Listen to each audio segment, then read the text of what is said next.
또 욥기가 42장이잖아요. 그 전 내용을 다 얘기하자면 한 40 몇 시간 걸리지 않겠습니까? 그러니까 오늘은 다 얘기하기보다는, 그리고 여러분들이 책을 읽으실 거라고 제가 믿기에 일단은 좀 그 저자가 왔으니까, 저자 직강이니까 중요한 맥을 좀 짚어주는, 그래서 좀 이런 포인트들을 좀 유념해서 읽어보십시오 하는 저자 직강으로 맥을 짚는 강의식, 설교식 하도록 그렇게 제가 하겠습니다. 일단은 제가 욥기에 관심을 가진 많은 이유들이 있는데요. 그 중에 최근에 우리가 코로나 때문에 우리 개개인이 아니라 전 지구의 모든 사람이 고난을 경험하고 있습니다. 그래서 우리 시대에 가장 중요한 성경 중에 한 권이, 고난하면은 거의 동일시되는 책이 하나가 있죠. 바로 욥이잖아요. 그래서 우리 시대의 많은 사람들에게 욥기를 통해서 위로와 또 도전과 또 하나님의 눈을 좀 가지자, 고난을 어떻게 통과할 것이냐 하는 대답을 욥기를 통해서 좀 해주고 싶었고요. 두 번째는 뭐니 뭐니 해도 욥기는 모든 사람들을 위한 책이기도 하지만 적어도 내 자신에게는 나를 위해 쓰진 책이거든요. 욥기는 제가 하박국 고통을 노래하다라는 책도 썼고 욥기도 썼어요. 좀 뭔가 연결이 되죠? 저는 한 5년 동안 고민했던 게 있었습니다. 그거를 줄여서 압축해서 말하면 죽일까 죽을까, 이해되시나요? 죽일까 죽을까. 그러니까 죽도록 미운, 죽이고 싶을 정도로 미운 분이 계셨고, 참아 죽일 수 없고 그러면 안 되니까 내가 죽어야 되겠다. 그러니까 죽을까 죽일까. 5년 동안 목사가 시편 1편 1, 2절에 나온 것처럼 주야로 말씀을 묵상하는 자로 부름을 받은 사람이 주야로 저놈을 죽일까, 내가 차라리 나가 죽어야 되겠냐, 이거를 고민하며 살았던 거예요. 제가 쓴 책 중에 우리 조 목사님이 책을 소개를 안 했는데 그 중에 하나가, 제가 어디 가서 책 썼다고 말하기가 참 조심스러운 책이 하나가 있는데 자살은 죄인가요라는 책입니다. 그거는 나의 이야기고 나의 경험이고, 우리 한국 사회가 세계 또 OECD 안에서 또 자살률 1위잖아요. 그런 문제들에 대해서 신학이나 성경은 뭐라고 얘기하느냐, 뭐 이런 얘기도 쓰고 우리 사회 얘기도 쓰고 뭐 이런 얘기가 있습니다. 실제로 그런 유가족들이요 저한테 연락이 와요. 정말 목사님 이 책 읽고 많이 위로와 힘을 얻었습니다 라고 해요. 그래서 그 책 읽었다는 사람들 만나면 제가 움찔해요. 아유, 당신은 많은 어려움과 아픔이 있었겠다, 이렇게 10중 8구 그래요. 그렇지 않으면 읽지 않을 거거든요. 그런데 그 어려운 상황에서 저를 붙잡아 줬던 책이 하박국이라는 성경책이었고, 또 하나가 욥기였습니다. 근데 욥기라는 책이 워낙 방대하니까 초보자여서 하박국이라는 책을 통해서 좀 내 고난의 문제를 성경을 통해서 해석해 봤고, 그리고 성경을 통해서 내가 위로받고 또 힘을 얻었고, 그래서 고난을 좀 통과할 수 있었거든요. 그렇기 때문에 제가 그 다음에 이제 욥기와 함께 같이 했는데, 욥기만 책을 먼저 썼고 또 이번에 이제 하박국을 먼저 썼고 이제 욥기를 다시 쓰게 됐던 겁니다. 그래서 이 욥기라는 책을 통해서 제게 주신 은혜와 지혜를 여러분들과 함께 나누려고 합니다. 그래서 몇 가지 중요한 포인트들을 좀 얘기를 하도록 하겠는데요. 제가 오늘 여러분에게 말씀드릴 첫 번째는 뭐냐면, 의로운 사람도 고난받는다가 욥기라는 책이 우리에게 주는 중요한 진리입니다. 우리 한국의 크리스천들에게 고지론이라든가 기복신앙, 축복에 대한 갈망이 있거든요. 제가 쓴 책 중에 자랑하는 책 중에 하나가 내 안에 야곱 DNA라는 책이 있습니다. 우리 안에는 야곱이 있어서 영적인 축복과 세상적인 기복을 동시에 추구하려는 이중성이 있다, 이런 얘기를 제가 썼어요. 그런데 우리 사람이라는 존재는 한국이 그 복을 대한 생각이 있기 때문에 또 그 복을 추구하는 신앙의 이면에 뭐가 있냐면, 복을 받지 못하면 내가 하나님께 벌을 받았거나 하나님에게 버림받았다라는 생각이 자동적으로 연결될 수밖에 없어요. 뒤에 또 얘기하겠습니다. 신명기 욥기적 관점과 욥기적 관점 얘기를 하면서 할 텐데, 하나님께 복을 받지 못했다. 누구는 기도해서 복을 받았다는데 나는 기도해도 똑같아. 그러면 어떻게 돼요? 내가 영적으로 문제가 있는가 보다. 이런 생각을 한국인에게 무의식증이 있는 거예요. 그리고 이것이 유교적인 것과 연결돼서 죄책감으로 작용을 해요. 나는 기도를 못해서, 안 해서, 적게 해서, 믿음이 적어서 이렇게 힘들게 사는구나라고 말을 하거든요. 그러다 보니까 끝없는 자학적인 죄책감에 시달리게 되는 겁니다. 그런데 욥기가 우리에게 주는 교훈은 뭐냐면, 모든 사람은 고난받는다. 두 번째, 믿음이 좋아도. 그리고 세 번째, 믿음이 좋기 때문에 고난이 더 온다 이거예요. 자, 모든 사람은 고난이 온다고 그랬어요. 무슨 말입니까? 예수님을 보시면 됩니다. 하나님의 아들인 예수 그리스도도 고난에서 자유롭지 못했고 고난을 면제받지 못했습니다. 하물며 하나님의 아들이신 예수 그리스도도 고난에 피하지 못했는데, 하물며 우리가 고난 없는 삶을 상상한다는 것은 불가능해요. 그런 것은 이 땅에 존재하지가 않습니다. 그죠? 하나님의 아들도 못 피했어요. 겟세마네 동산의 기도를 여러분 아시잖아요. 그리고 뮤지컬 슈퍼스타 지저스 크라이스트에 나오잖아요. 하나님, 내 이 한 몸 죽으면 당신에게 뭐 득이 될 게 있냐 이거예요. 그 욥의 말이에요. 내가 이렇게 고난받는다고 해서 하나님이 뭐 될 게 있냐 이거예요. 나 같은 벌레 같은 나 같은 존재가 고난받아서 무슨 하나님의 영광 크게 나타낼 게 있다고 내게 이런 모진 고난 주십니까? 라고 예수님도 욥도 하나님께 대들었단 말이에요. 자, 요지는 이겁니다. 모든 사람은 고난받기 때문에 나는 면제받는다는 생각 자체가 잘못된 생각이에요, 어떤 면에서. 그래서 제가 여러분에게 권면드리고 싶은 게 뭐냐면, 고난이 오면 왜라는 질문을 우리는 던질 수밖에 없어요. 저도 그걸 던졌고. 근데 제 짧은 경험으로 보면 왜라는 질문을 반드시 던져야 되지만, 왜라는 질문에는 제가 오늘 기도하면서요, 하나님, 제가 오늘 교인들에게 좀 모진 말, 무서운 말, 힘들게 하는, 위로도 되는 말도 하지만 무서운 말도 좀 하게 될 겁니다. 근데 왜냐하면 욥기가 그래서 그래요. 그게 뭐냐면, 그러니까 여러분, 고난에서 피할 수가 없어요. 그러니까 왜라고 물어봐야 영원히 답을 듣지 못할 겁니다. 왜? 예수님도 답을 듣지 못했잖아요.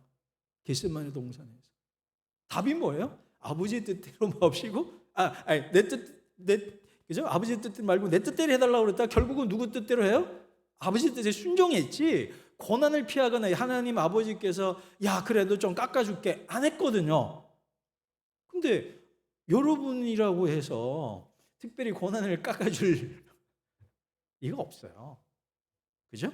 그러니까 다 고난 받는 겁니다. 그래서 왜라는 질문을 던져야 되지만 더 중요한 것은 사실은요, 어떻게입니다.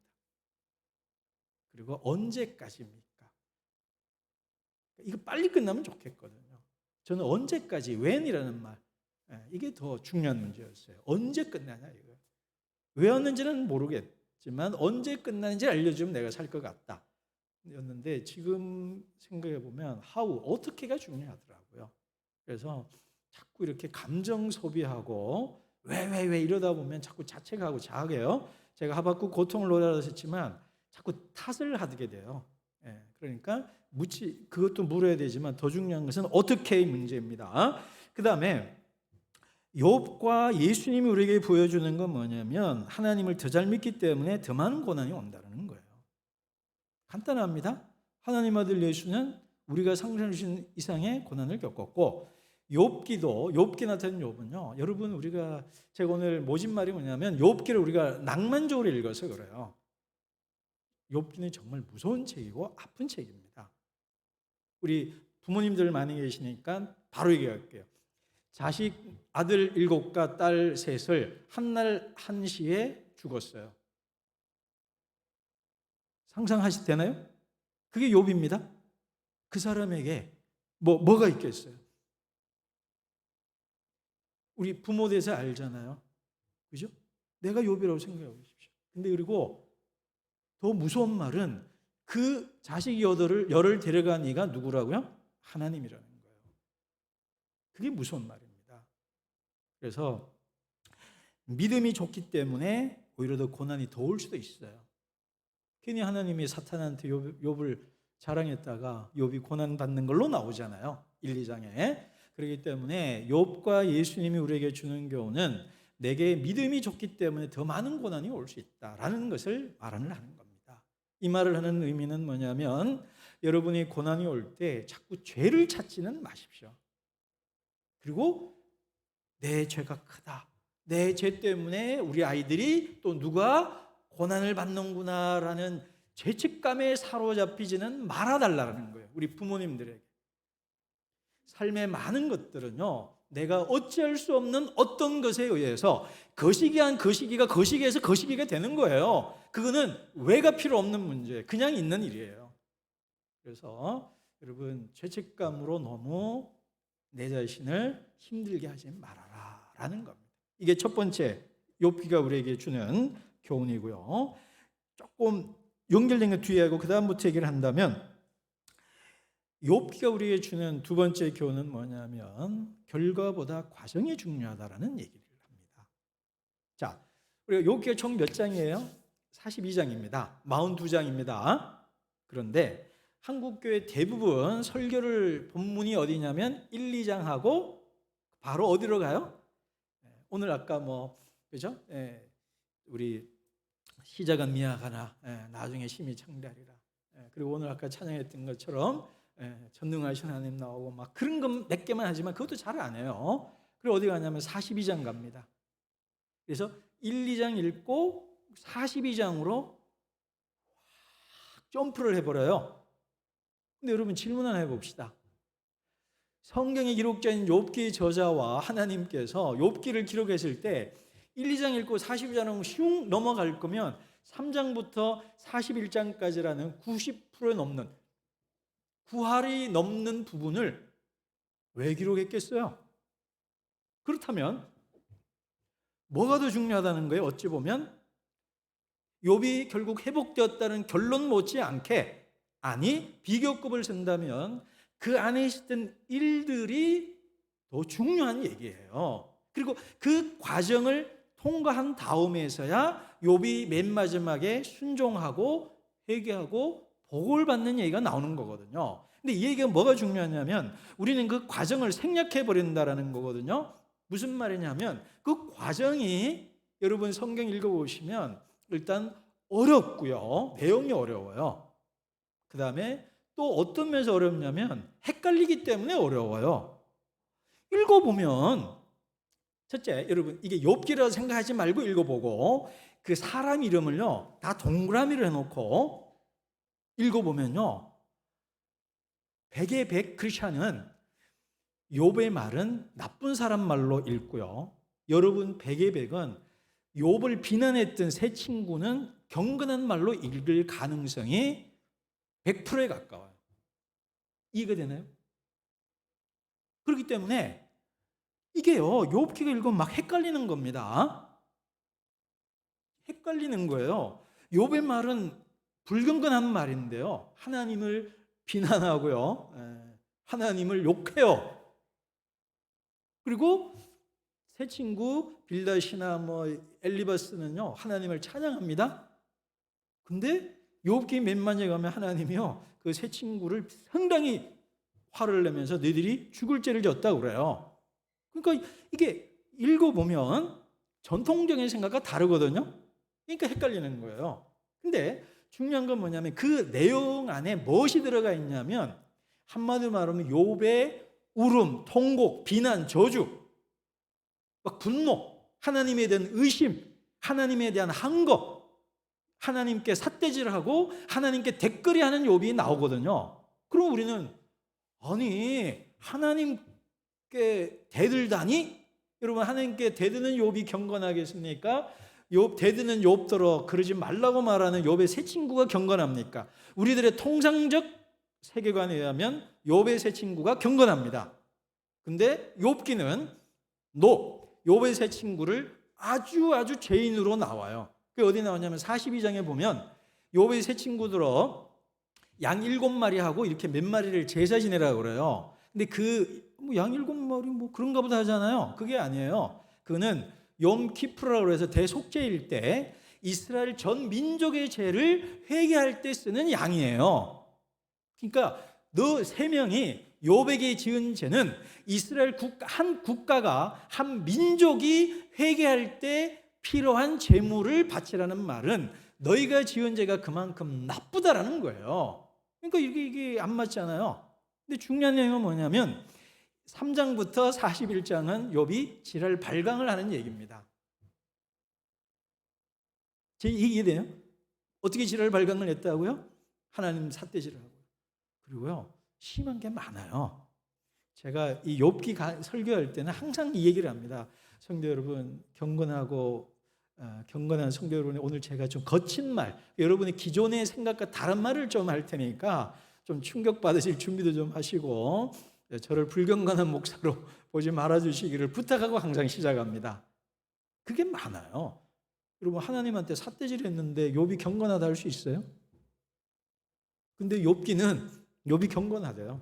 이게 헷갈리는 겁니다. 근데 더 중요한 거는 그 과정을 통과해야만 내가 귀로만 들었는데 이제 눈으로 봅니다라고 하는 고백과 순종이 나오는 거예요. 근데 우리는 2장에서 바로 42장 하라고 요구를 하는 거예요. 고난당해서 전 재산 날리고 건강 잃고 자식들 다 죽은 가슴 속에 피 맺힌 울음이 있는 사람 앞에 가갖고 야, 너 죄 있으니까 벌 받은 거야. 이게 새 친구들의 말이에요. 여러분, 정말 가슴 나쁜 말이죠. 너 죄가 있으니까 벌을 받아갖고 재산 날리고 건강 잃고 자식 죽은 거야. 그러면 이거는 여러분 상상 가나요? 그게 새 친구의 말이에요. 경건한 말인데 그런 말을 합니다. 근데 욥기는 뭐냐면 그런 과정을 통과하는 거예요. 하나님 앞에서 울고 불고 하나님과 싸우고 하나님 왜 이래요? 이러면 안 되잖아요. 하나님 사랑이 많다는데 이건 사랑이 아니잖아요. 하나님께 공정과 상식과 정의에 합당하지 않잖아요. 이건 하나님답지 않는 일이잖아요. 이러고도 하나님이라 할 수 있습니까? 하나님이라면 이렇게 하면 안 되잖아요. 그따위 하나님은 난 못 믿겠어요. 진짜 하나님 얼굴 보여주세요라고 하나님 앞에 바락바락 대드는 욥은 우리에게 뭐를 말해주냐면 고난이 왔을 때 곧바로 42장으로 가지 말고 너네들이 아픔을 하나님 앞에 다 토설해라 이 말이에요. 어쩌면 제가 아까 여기 와서 찬양하는 여러분들 한번 흘낏 보면서 그냥 괜히 제가 울컥 했던 이유는 뭐냐면 금요일 밤 이 시간에 이 자리까지 와서 기도하는 사람들의 마음에 뭐가 있을까? 뭐가 있어서 이 시간에 나와서 기도한다고 왜 나왔을까? 그냥 가슴에 한이 있고 뭔가 서름이 있는 거예요, 우리 안에. 근데 그거를 좀 쏟아내야 되거든요. 근데 어디다 쏟아내야 되느냐? 하나님께 쏟아 놓으셔야 돼요. 제 경험에 하면 사람한테 하면 사람 다 나빠져요.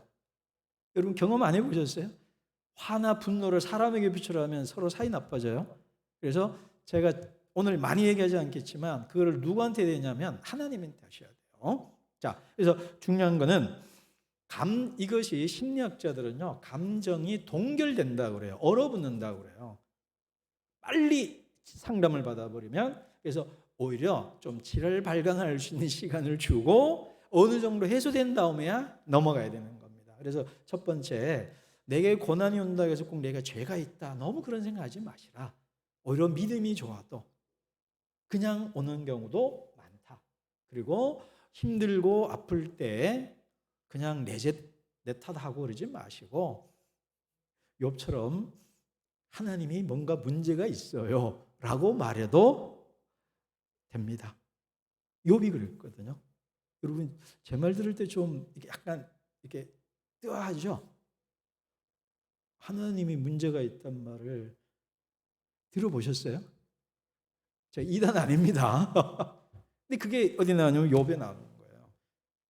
자, 그 얘기를 하겠습니다. 그래서 첫 번째, 의로운 사람도 고난받는다. 두 번째, 과정이 중요하니 욥처럼 하나님과 싸우고 하나님 앞에 내 마음을 다 틀어내라. 그래야 42장으로 갈 수 있다. 그리고 그 과정이 욥기의 구할을 차지한다. 그러니 구할이나 되는 시간에 긴 시간을 가지고 하나님과 싸우고 하나님 앞에 토설을 해라. 그런 다음에야 42장이 나온다. 그리고 42장은 너무 빨리 갖고 오려고 하지 마라 이 말이에요. 옆에서도 너 왜 빨리 42장처럼 안 가니라고 말하지 말고, 나는 왜 빨리 42장에 욥이 안 될까라고 생각하지 말고요. 어쩌면 여러분 3장 4장부터 41장까지 과정을 충실하게 그 프로세스를 밟아야 최후의 단계에 42장에 노래가 나오는 거거든요. 그러니까 너무 빨리 가려고 하지 마세요. 예. 요지는 하나님과 많이 싸우라, 오랫동안. 그 다음 세 번째, 욥기가 우리에게 주는 중요한 교훈은 뭐냐면 고난에 대한 새로운 관점을 가지라는 것입니다. 이게 앞에 있던 것과 연결되는데요. 성경에 보면 이게 신명기적 역사관이라는 게 있습니다.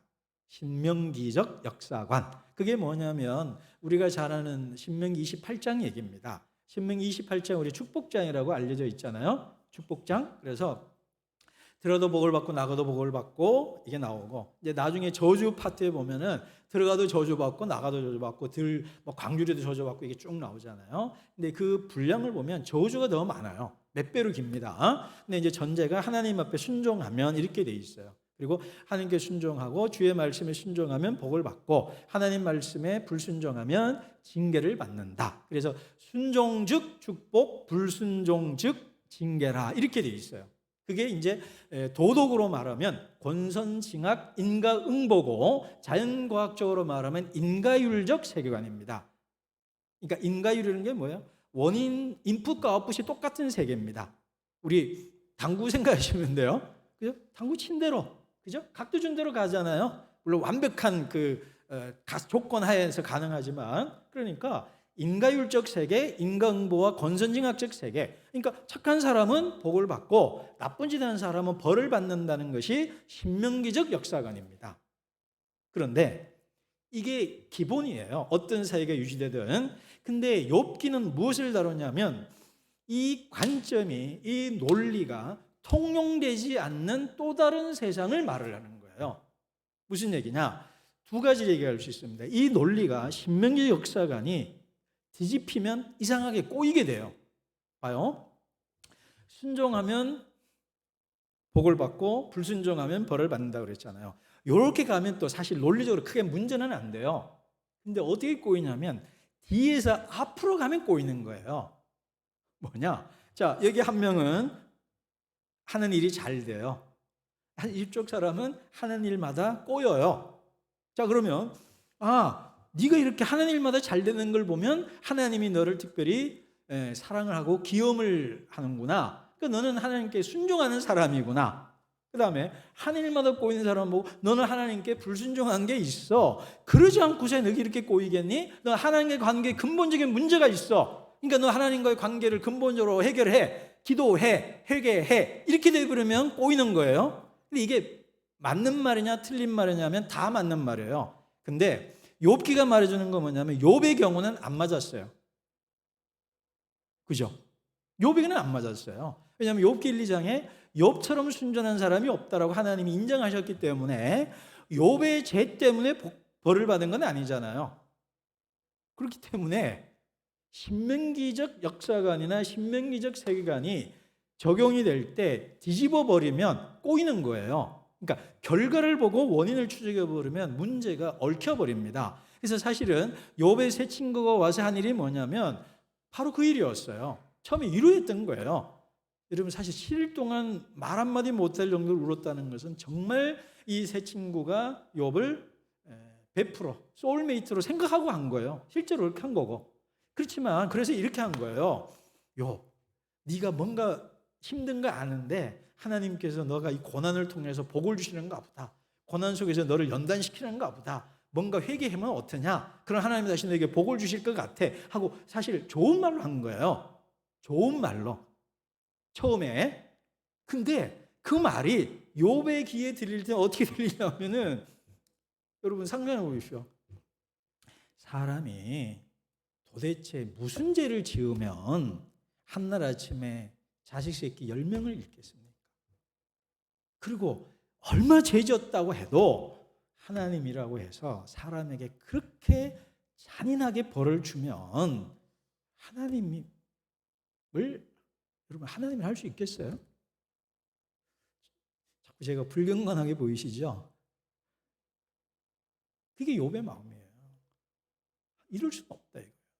그러니까 이제 그 얘기를 하는 책이 바로 욥기입니다. 그 얘기가 3장부터 41장까지 토론을 해요. 그러니까 논쟁을 합니다. 말배틀을 해요. 그래서 이제 엘리바스가 먼저 얘기합니다. 그러면 욥이 처음에 이제 욥부터 얘기하죠. 자기가 3장은 자기가 태어난 날을 저주합니다. 막 저주하니까 친구들이 놀래갖고, 여러분 자기가 태어난 날을 저주했다는 말을 가볍게 보면 안 되는 거죠. 그 말은 나를 태어나게 하신 하나님에 대해서 직접적으로 말을 못하니까 돌려가기를 한 거예요. 왜 하나님 당신 나를 태어나게 했습니까? 하고 하나님에게 비난의 화살을 돌린 거예요. 그거를 알아차린 친구들이 처음에 좋게 말하죠. 야, 욥 힘들어서 그런 건 이해되는데, 야, 그래도 좋으신 하나님이, 선하신 하나님이, 중요한 배경, 선하고 정의로우신 하나님이 죄 없는 너에게 벌을 줄 리가 있다 없다? 절대 없다. 이게 이 친구들의 주장이었어요. 그렇죠? 상식적으로 그렇죠? 정의로운 하나님이, 선하신 하나님이 의로운 욥에게 정의로운 하나님이 벌을 준다? 그거는 있을 수 없다 이 말이에요. 그러면 누가 문제가 돼요? 욥이 문제가 되거든요. 그래서 이 세 친구는 일관되게 한 말이 뭐냐? 네가 죄인일 거야. 그렇지 않고서 하나님이 이렇게 할 리가 있다 없다? 없다. 이 얘기를 한 거고, 욥은 뭐라고 하냐면 내가 그런 죄를 지은 게 없기 때문에, 내가 이런 벌을 받을 만큼 지은 죄가 없기 때문에, 근데 이 일이 하나님께로 왔다면 하나님에게 뭔가 문제가 있을까라고 한 거예요. 그러니까 여기서 이제 엄청난 싸움이 벌어지는 겁니다. 그래서 고난, 아까 서두로 다시 돌아가면 고난에 반드시 죄 때문에 오는 것은 아니라는 것이 욥의 주장이고요. 그 욥이 있기 때문에 예수님이 있는 거예요. 죄 없이 고난받은 욥이 있기 때문에 죄 없이 고난받는 그리스도가 있고, 그래서 우리 모두가 죄 없이 고난받을 수도 있기 때문에 모든 것을 죄의 탓으로 돌려서 우리를 자학하지 말아라라고 얘기를 하는 것입니다. 그래서 우리가 세상을 한 눈으로 보면 안 되고요, 두 개의 눈으로 봐야 합니다. 세상에 죄를 지으면 벌을 받고 의로운 일을 하면 복을 받아야 된다라는 신명기적 역사관을 하나에 갖고 있고, 그렇지만 의롭게 살아도, 착하게 살아도 더 고통받고 괴로워하며 살고, 나쁜 짓 하고 부정하고 불의하게 살아도 오히려 더 떵떵거리고 죽는 날까지 손에 물 한 번 안 묻히고 인정과 칭찬받고 재산도 물려주고 뭐 부도 물려주고 명예도 물려주고 죽는 날까지 깨끗하게 하고 무덤에 들어가는 사람이 많다고 욥이 말하는 거예요. 이 두 개가 우리가 사는 세상을 보는 두 개의 렌즈라는 거예요. 근데 우리는 한 렌즈만 갖고 본다는 거예요. 근데 욥기는 두 렌즈를 같이 갖고 보라고 얘기하는 겁니다. 그렇죠? 자, 이게 중요한 세 번째고요. 첫 번째, 믿음이 좋아도 고난이, 믿음이 좋으면 고난이 없는 게 아니고 믿음이 좋으면 고난이 더 올 수도 있다. 두 번째, 그런 고난이 올 때에 하나님 앞에 내 모든 것을 놓고 하나님과 대결하고 씨름하는 시간을 가져야 된다. 제가 그 얘기할 때 한 가지 안 했네요. 여러분 자꾸 제가 이상하게 볼지 몰라도 다시 한번 얘기를 하는데, 제가 청년들한테 이런 얘기 자주 합니다. 자, 우리 여자 성도님들 많이 계시니까 가끔 제가 원치 않는 답을 하시는 분이 있는데 일반적인 경우로 묻습니다. 우리 여기 여자 성도님, 권사님의 집사님들 어머니한테 편하게 말하세요? 존댓말로 하세요? 가끔 존댓말 한다는 분이 계셔가지고 저를 당황케 하는 분들이 있는데, 말을 끝을 살짝 올리지만 내용을 다 뭐예요? 반말, 이게 반말 비스무리하게 하시죠? 저희 집만 그런 건 아니죠. 가끔 당당하게 저는 존댓말 한다고 그래가지고 저를 놀라게 하는 분들이 가끔 있어요. 그런 분도 계시고, 근데 일반적으로는 이렇게 좀 편하게 얘기하잖아요. 자, 근데 질문, 그러고 있는 모습을 지나가는 사람이 봤어요. 그러면 내가 나이 드신 어른한테 그러면 돼, 안 돼, 막 이러고 있는 거를 봤다고 가정을 해봐요. 그러면 나는 어떤 사람이 될까요? 아주 빡대먹은 인간이 되겠죠? 안 그래요? 어른한테 그렇게 막 이렇게 밑에 부하직원도 아니고 밑에 사람 다루듯이 막 소리치고 혼내고 막 그럼 되냐고 막 그러고 있으면, 여러분 영상 찍히면은 그죠? 매장당하지 않겠어요? 근데 누구예요? 엄마잖아요. 근데 엄마한테 그렇게 하면 안 되지만 엄마니까 또 그렇게 하는 거잖아요. 제가 질문이 이거예요. 여러분, 하나님한테 한번 그렇게 해봤냐 이 말이에요. 하나님한테도 엄마 아빠한테 하듯이 한번 해보셨냐 이 말이에요. 제가 좀 조심스럽지만 단언합니다. 하나님께 그렇게 안 해봤다는 분들은 사생아일 가능성이 많습니다. 하나님을 아빠 엄마로 생각 안 하니까, 어려운 이웃집 아저씨로 생각하니까 하나님한테 한 번도 반말을 하지 못해 본 거예요. 부모한테 반말을 하는데 왜 하나님한테 반말 못해요? 제 말 이해가 되나요? 하나님 아빠 하나님이잖아요. 나중에 결론이 얘기하죠. 엄마 하나님도 있거든요. 그치? 아빠처럼 정의롭고 엄하신 하나님, 엄마처럼 자기 모든 것을 내어주시는 사랑의 하나님이시거든요. 근데 그 하나님 앞에 하나님 엄마한테 화내듯이, 내가 뭐 좀 하는 일이 잘 안 되면, 엄마 아빠가 어릴 때부터 우리를 이렇게 해서 내가 이렇게 된 거야, 뭐 지랄을 떨잖아요. 아닌가요? 미안합니다. 저희 집을 너무 확대해서 간 건가요? 근데 왜 하나님한테 안 그랬다는 것은 여러분이 하나님을 엄마 아빠 하나님으로 안 알고 있다는 거예요. 저는 왜 지랄을 발광했냐면 하나님이 내 아빠 하나님, 엄마 하나님이니까 하나님 앞에 그 개짓거리를 한 거예요, 저는. 그리고 욥은 그렇게 하는 거예요. 그래서 단도직입적으로 말합니다. 그렇게 하지 않는 여러분이 경건한 게 아니라 그거는 하나님을 믿지 않는 불경건한 행동인 거예요. 하나님께 한 번도 지랄을 못 해봤다면. 하나님 앞에 지랄 뜨는 내가 경건하겠어요? 욥이 경건하겠어요? 욥 하나님 한 번도 그러지 못하고 예쁘게 앉아 있는 사람일까요? 여러분은 신하이거나 시녀일 거예요. 딸이 아닌 거예요. 아들이 아닌 거예요. 그래서 제가 하라는 겁니다. 여러분, 하나님이 내 하나님, 아빠 하나님, 엄마 하나님이라는 거 믿으시면 엄마 아빠한테 하듯이 좀 하셔도 돼요. 좀 함부로 해도 돼요. 너무 많이 하지는 마세요. 저는 하나님 앞에 너무 많이 했다가 우리 자식들이 나한테 그렇게 하더라고요. 그래가지고 자, 그래서 하는 겁니다. 그 다음에 이제 두 개의 렌즈로 봐라. 꼭 죄가 있어서 벌을 받는 것이 아니고 죄 없어도 벌을 받는다는 신명기 역사관과 욥기적 역사관을 우리가 동시에 봐야 된다. 그 다음 네 번째 중요한 포인트는 뭐냐면 나는 누구인가라는 것입니다. 달리 말하면 욥기에 나와 있는 모든 인물들 속에 내 모습이 보인다는 거예요. 우리가 욥기를 잘못 읽는 또는 제대로 읽는 방법은 뭐냐면 우리를 욥에도 넣어야 되지만 우리를 욥의 새 친구도 넣어야 됩니다. 그 말은 뭐냐면 내가 욥일 가능성도 있지만 욥의 새 친구일 가능성도 많아요. 동의가 되나요?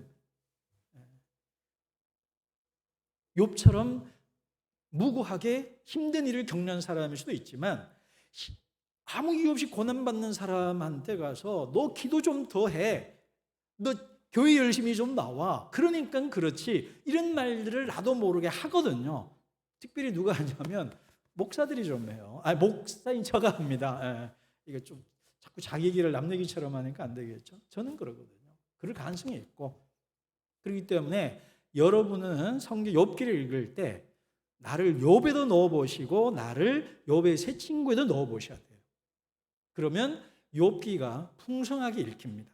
왜냐하면 우리는 때때로 우리는 한 사람 일관되게 욥으로 사는 게 아니에요. 어떤 때는 욥처럼 고난받기도 하고 고난받는 사람 옆에서 고만해라, 지겹다, 언제까지 그럴래? 라고 말하는 욥의 새 친구처럼 나쁜 말을 할 때도 있어요, 없어요? 저는 있습니다. 힘든 사람들은요 5년 10년 전 얘기를 계속 언론에 나오고요 뭐 그러잖아요. 그럼 여러분 죄송하지만 즉각적 반응 중 하나가 저 사람들 아직도 문제가 해결 안 됐네, 얼마나 힘들까라는 마음도 생기지만 아이고 아직도 저러냐 이런 생각 안 드나요? 이건 제 기준입니다. 그렇거든요. 그러니까 우리는 욥처럼 고난받지만 죄 없이 고난받기도 하지만 죄 없이 고난 사람 받고 제발 좀 그만하지, 그게 10년 전 5년 전 일인데 뭐 아직도 저래, 뭐 받을 만큼 받았지 않아 뭐 이러잖아요. 그게 받을 만큼 받았다고 해결될 문제인가요? 그러니까 우리가 그렇다는 거예요. 그다음 또 하나, 제가 이 책에서 좋은 평가를 받는 이유 중에 하나가 나는 사탄일 가능성도 있다고 썼어요. 여러분 그 사탄이 성경에서 조금 다양하게 나옵니다. 이게 요한계시록이나 복음서에 가면 하나님의 원수로 나타나는데 욥기에서 사탄은 하나님의 일꾼으로 나와요. 왜냐하면 욥기 1장 2장에 보면 하나님의 어전회의가 있습니다. 하늘나라에서 이사야 6장에도 하나님이 회의를 하고 있는 게 나오거든요. 그러면 그 천상회의라고 그럽니다. 하늘나라에서 하나님이 이 세상을 통치하는 회의를 하십니다. 근데 그게 누가 자격을, 그러니까 우리 보면 이제 대통령 국무위원들 참여하는 자격이 있잖아요. 뭐 장관하고 뭐 서울시장 정도 들어가고 사안에 따라서 어떤 오고 이렇게 되잖아요. 그러니까 하늘나라 국무회의의 자격 조건 중에 하나가 사탄이 들어가 있는 거예요. 근데 그 사탄이 하는 일이 뭐냐면 우리로 말하면 검사 역할 또는 회사 내에서 감찰부를 역할을 하는 거예요. 감사부를. 그래서 감사는 뭐 하는 거예요? 다니면서 직원들 비위가 있나 뭐 이런 거 비리 없는 이런 거 이렇게 조사하고 밝혀내는 거잖아요. 그러니까 욥기에 나타난 사탄은 뭐 하냐면 세상 다니면서 쟤네들 중에 누가 하나님 앞에 불경하고 죄짓고 사나 이런 거를 조사를 해가지고 하나님한테 일러 바치는 역할을 하는 사람이 사탄입니다. 근데 이 사탄이라는 존재가 하는 역할이 헬라어로 이제 나중에 뭐로 보냐면 이게 디아볼로스가 되고요. 이거는 구분한다는 뜻입니다. 분리시킨다는 뜻이에요. 다시 말하면 이간질시킨다는 거예요. 한국말로 하면 뒷담 까는 겁니다. 누구야? 쟤 있지? 뒤에서 이러잖아요. 아, 여기는 조 목사님 제가 아직도 이 나눔교회 적응을 못하고 있네. 딴 교회 얘기를 자꾸 여기다 하니까 여러분 이 소통이 안 되고 있는 느낌적 느낌을 제가 봤는데요. 하여튼 딴데 또 우리가 이게 이러잖아요. 그건 뭐 하는 짓이에요? 너 쟤하고 친하지 마라. 뭐 친해도 조심해라. 뭐 이런 얘기들이잖아요. 그러면 내가 그 뒷담하는 얘기는 이 사람과 이 사람을 이간질시키는 거잖아요. 그럴 때 나는 누구예요? 사탄인 거예요. 이때 대문자 말고 소문자 사탄. 여러분 대문자는 아니고 영어로 대충 구분되시죠? 그러니까 그런 일을 하는 거예요. 그래서 우리 안에는 사탄도 있다 이 말이에요. 그래서 우리가 욥기를 읽을 때 내 안에 사탄적 모습이 없는가라고 봐야 돼요. 근데 이 사탄적 모습이 뭐와 연결되냐면요. 사탄이 한 말의 핵심이 뭐냐면 까닭 없이 믿으리까 하는 말을 했거든요. 그래서 욥기의 가장 중요한 키워드 하나만 뽑으라면 까닭 없이 믿으리까라는 말입니다. 그게 누구의 말이냐면 사탄의 말이에요. 그래서 제 책 제목이 까닭을 묻다로 한 것이 그 말입니다. 그러니까 사탄이 생각하는 신앙은 하나님을 믿는 데는 까닭이 있어야 된다는 거예요. 그 까닭이 뭐냐? 첫째, 돈이다 이 말이에요. 그러니까 욥이 진짜 하나님을 믿는 사람이냐 안 믿는 사람이냐 알 수 있는 리트머스 시험지가 있는데 바로 돈이었어요. 그러니까 사탄이 제안한 게 뭐냐면 하나님 당신이 욥이 순전하다고 그랬단 말이에요. 순수하다 이 말이에요. 섞이지 않았다 이 말이에요. 혼합이 없다 이 말이에요. 이물질이 없다는 얘기예요. 그렇다면 일단은 돈이라는 조건을 한번 빼보자 이 말이에요. 돈이라는 조건을 빼봤는데도 욥이 하나님을 찬양하고 하나님을 경배하면 까닭 없이 믿는다는 글을 제가 동의하겠습니다라고 사탄이 말한 거거든요. 그러니까 하나님이 오케이 해보자 하고 한 거예요. 근데 욥이 순전하게 했거든요. 그다음 자녀가 잃었어요. 근데도 하나님을 신뢰합니다. 그리고 몸의 건강까지 잃었는데도 하나님을 찬양합니다. 그 말은 욥이 하나님을 믿는 데는 까닭 없는 신앙을 했다는 거예요. 근데 지금 사탄이 하는 역할은 뭐냐면 우리가 사탄적 역할을 많이 합니다. 하나님을 까닭 없이 믿는다고 그러놓고 하나님 믿는 데는 다 이유가 있다고 그러지 않나요? 돈이 있어야 되고 뭐 그런 거 얘기하잖아요. 그럼 그런 거 얘기 안 하나요? 사실 저도 그렇거든요. 우리 애들한테 믿음 보고 결혼해야지 그렇지만 집에서 밥 먹으면서 또 그 얘기 다 하면 제가 참 상상하십시오. 상상에 다 맞아요. 밥 먹으면서 우리 애들한테 뭐라 그럴까요? 뭐도 봐야 되고 뭐도 봐야 되고. 근데 설교할 때는 뭐라 그럴까요? 그냥 그 사람만 봐 이렇게 설교하겠죠? 제가 너무 다 민낯을 드러내서 죄송합니다. 그러니까 내 안에 뭐가 있어요? 사탄이 있다. 근데 오늘 욥기에서 정말 중요한 얘기 하나를 하겠습니다. 여러분, 여러분 하나님을 까닭없이 믿습니까? 이 질문이 예나 지금이나 하나님과 사탄이 나를 두고 싸워요. 무슨 말인지 아세요? 나눔교회 성도들은 까닭없이 하나님을 믿는 사람인가? 그러니까 다시 말하면 사탄의 말이 옳다는 것을 증명하는 사람들인가? 하나님이 옳다는 것을 증명하는 사람들인가를 하나님과 사탄이 지금도 나눔교회 천상에서 회의를 하고 있다 이 말이에요. 그래서 하나님이 딱 사탄이 들어오니까 야, 너 뭐 하다 있냐? 그러니까 제가 한국에 있는 모든 교회를 돌아보고 왔습니다. 그랬더니 하나님이 그래? 너 그러면 조영민 목사가 사역하는 나눔교회 알지? 가봤냐? 네, 가봤습니다. 그 교회는 조영민 목사를 닮아서 전부 다 까닭 없이 순수하게 나를 믿는 한국교회 베스트 오브 베스트 교회야 그랬어요. 그랬더니 사탄이 코웃음 치는 거예요. 하나님, 아니 조영민 목사 같은 목사가 있으니까 잘 믿죠. 그리고 뭐가 있어서 잘 믿죠. 그러니까 야 그거 다 빼봐라. 빼봤더니 그래서 잘 믿더라 이 말이에요. 여러분 우리 삶도 마찬가지예요. 그러니까 하나님하고 사탄이 여러분을 두고요 계속 싸워요. 논쟁을 하고 있습니다. 그러니까 여러분의 삶은 하나님이 옳으냐 사탄이 옳으냐를 삶으로 증언해야 되는 거예요. 여러분은 어떠세요? 첫째, 여러분 안에 사탄적 모습이 있다는 걸 인정하자. 저도 인정했죠. 인정해야만 변화 가능성이 있습니다. 나는 안 그래 그랬다가 망하잖아요. 두 번째, 하나님과 사탄이 지금도 내기를 하고 있다.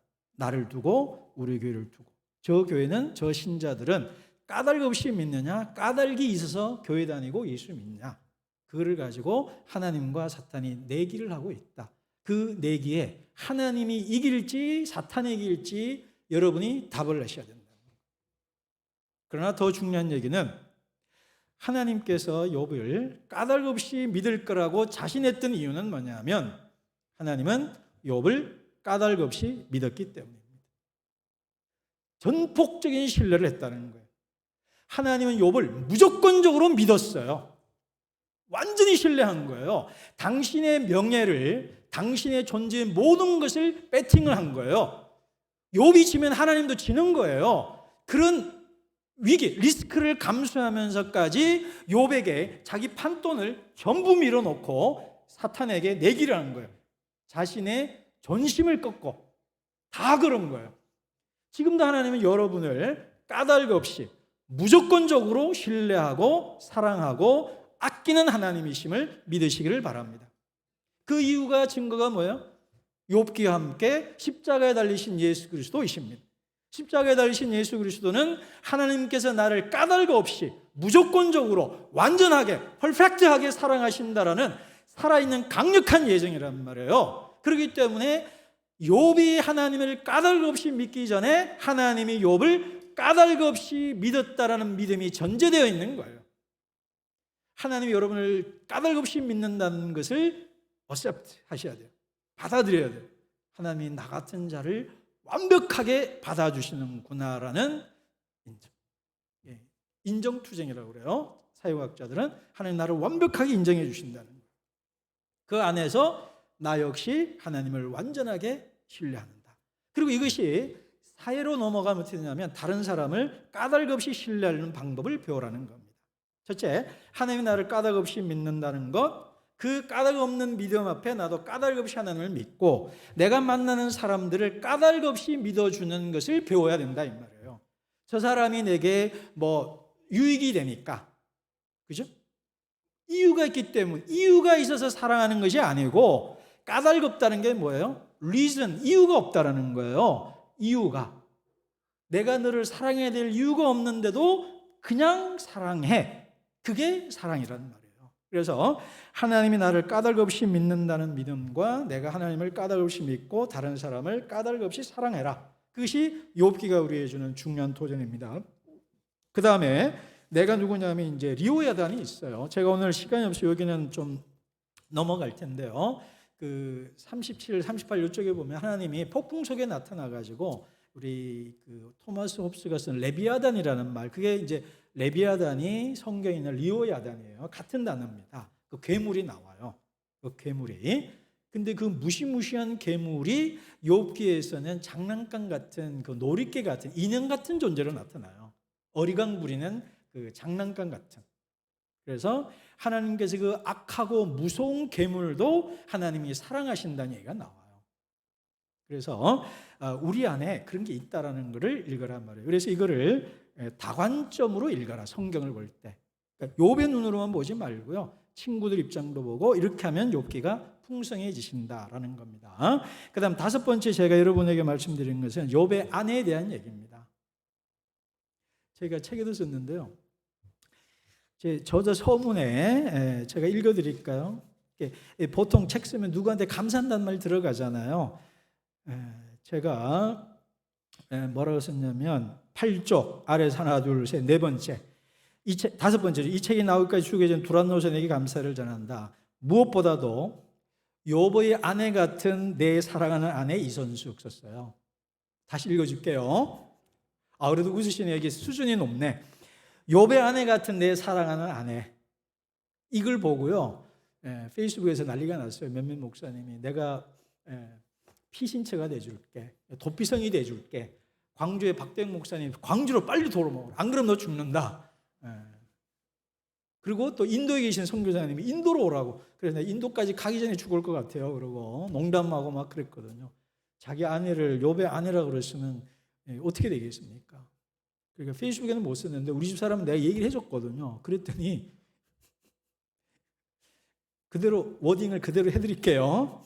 이 사람이 미쳤나? 그러더라고요. 자기 보고 욥의 아내라 그러니까. 그죠? 제가 미치지 않고서야. 여러분, 남자들의 최후의 연금이 아내잖아요. 최고의 국민연금보다 더 좋은 연금이 아내인데, 다른 건 다 이러다 아내만 잡고 있으면 사는데, 그 아내들로 욥의 아내라 했으면 저의 그 미래는 정말 암울하게 짝이 없잖아요. 근데 제가 왜 이런 헛소리를 했겠습니까? 욥기에 나오는 욥이 아내가, 우리가 알고 있는 아내는 좀 이렇게 왜곡됐다 할까, 좀 오해된 여지가 많습니다. 그래서 짧게 얘기를 하면은 책에 있어요. 그래서 한번 읽어보시라고 하고, 이게 70인역 성경이 있고요. 거기 보면 욥의 아내의 노래가 나와요. 그게 보면 한국말로 옮기면 다라이라고 해야 좀 느낌이 와요. 이때 일본말 써야 돼요. 다라이이고 행상하면서 욥을 먹여 살리고 했던 그런 이야기들이 쭉 나와요.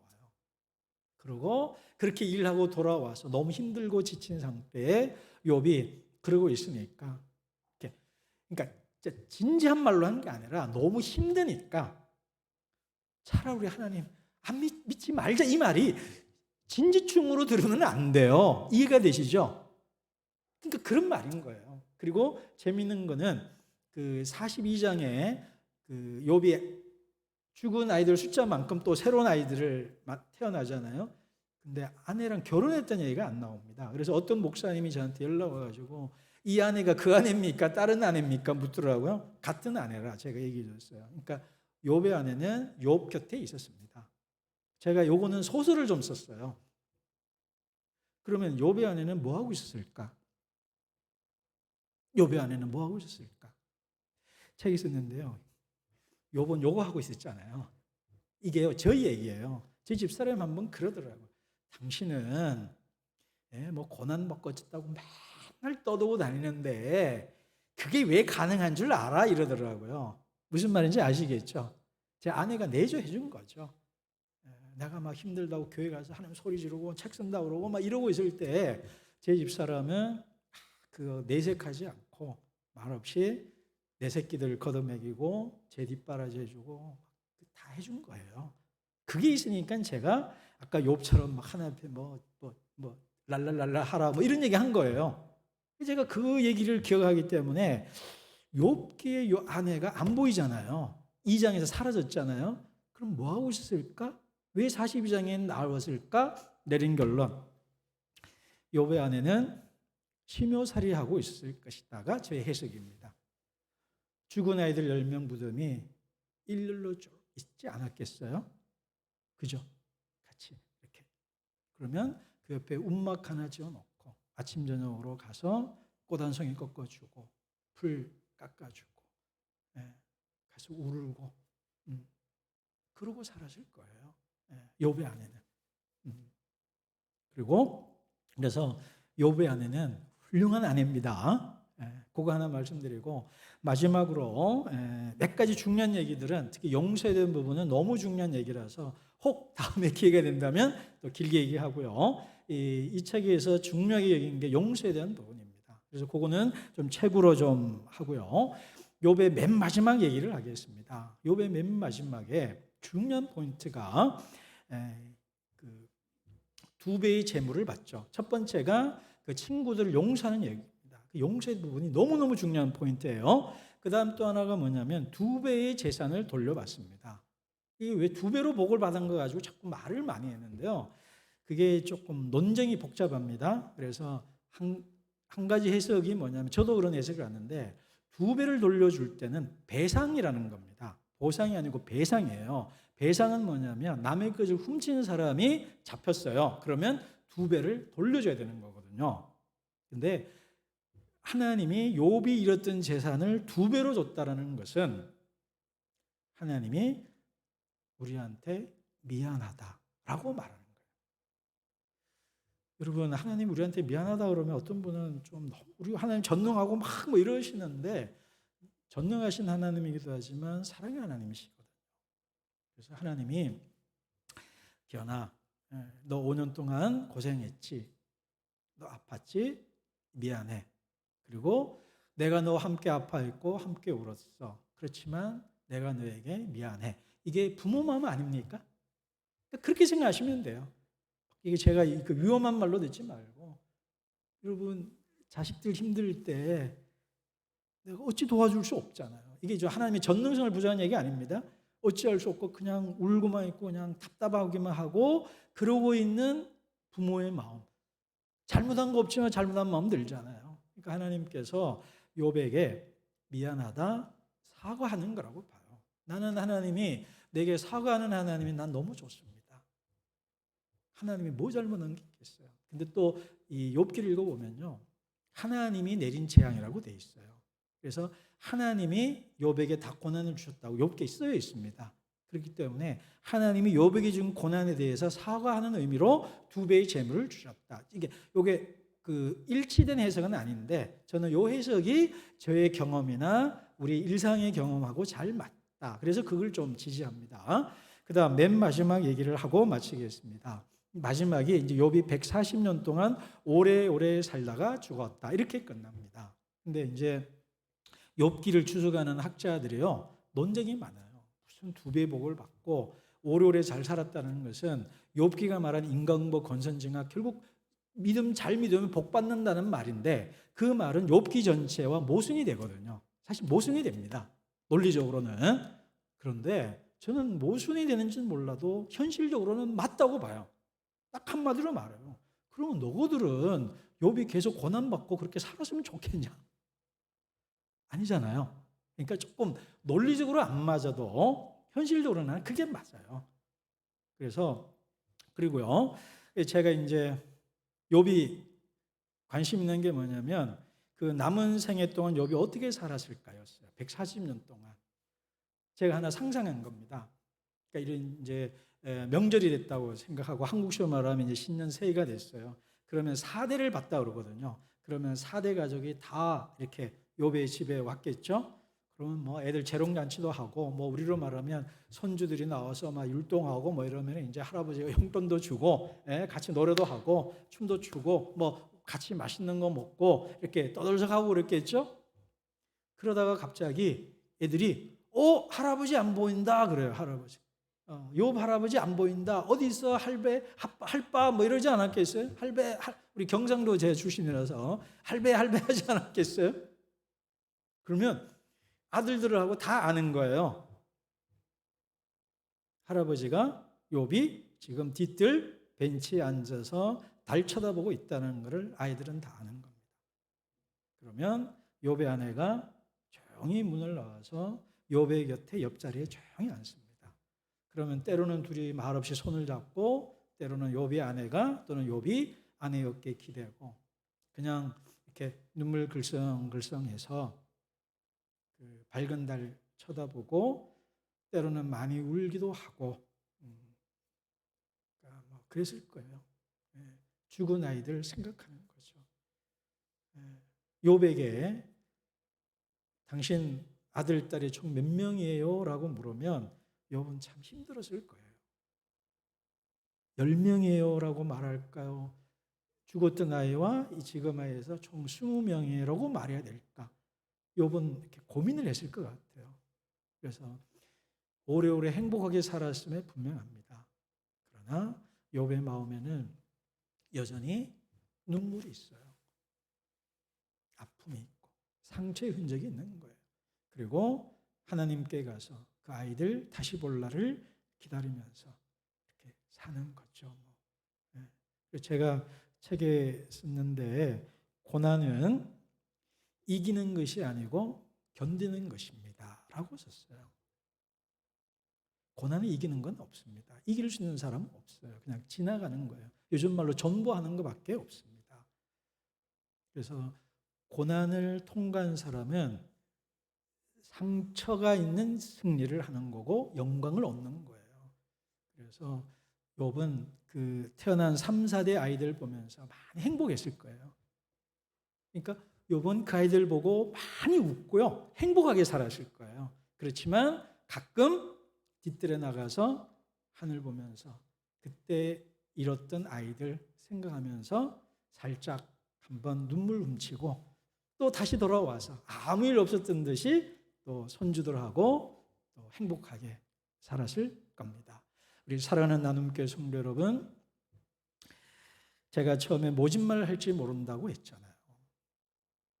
여러분 삶에 욥 같은 정도는 아니겠지만 어찌됐든 고난은 있었을 것입니다. 그리고 우리 젊은 친구들은 앞으로 삶 속에 까닭없는 고난이 반드시 올 거예요. 그럴 때 욥기를 그리고 욥을 생각하시기를 바랍니다. 까닭없이 고난받았던 사람, 까닭없이 하나님을 믿었던 사람, 하나님 앞에 많이 울고 하나님과 많이 싸우고 하나님 앞에 묻고 따지고 끝까지 하나님과 씨름했던 욥. 그 욥이 하나님을 버리지 않고 내게 고난을 주신 하나님을 버리기는 아니라 그 하나님 앞에 울며 안기는 애처럼 끝까지 하나님 앞에 나아가던 욥처럼 하나님을 까닭 없이 하나님께로 나아가는, 그래서 이런 금요 철업에 나와서 기도하는 여러분처럼 고난이 오더라도 욥처럼 하나님 앞에 나아가시기를 주 이름으로 축복합니다. 하나님과 싸우고 하나님 앞에서 많이 울면서 욥처럼 통과하시기를 바랍니다. 그리고 욥처럼 고난을 이긴 다음에 통과한 다음에 여러분들의 삶이 행복했으면 좋겠습니다.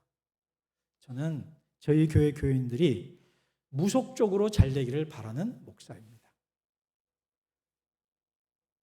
여러분 자식 새끼들한테 똑같은 마음이잖아요. 그죠? 그러니까 나는 우리 교인들이 다 건강하고 돈 잘 벌고 가족끼리 사이좋게 놀고 안 아프고 사업 잘 되고 그냥 무속적으로 빌어요. 하나님 그냥 잘 되게 해주십시오. 까닭 없이 잘 되게 해주십시오. 뭐 그래요. 그게 기복신앙이냐 여러분? 그래 기복신앙이라도 돼. 나는 이게 무속신앙이라도 괜찮아요. 나는 내 교인, 내 자식 잘 되는데 뭐 그렇게 합리적으로 믿어요? 아니잖아요. 그죠? 여러분 무조건 잘 되셔야 됩니다. 그리고 욥처럼요 2배, 3배 복을 받으시고요. 가슴속에 좀 슬픔이 있고 눈물이 있지만 그래도 웃으면서 오래오래 행복하게 살면서 하나님을 찬양하고 또 사랑하며 또 이게 정말 좋은 베스트 오브 베스트 교회에서 신앙생활을 하시다가 사랑하는 사람들 또 그리운 주님 얼굴 보는 그때까지 행복하셔야 됩니다. 자, 우리 모두 행복하게 사는 거예요. 욥처럼 고난을 통과하고 욥처럼 행복하는 우리 모두 되기를 주의 이름으로 축복합니다. 기도하겠습니다.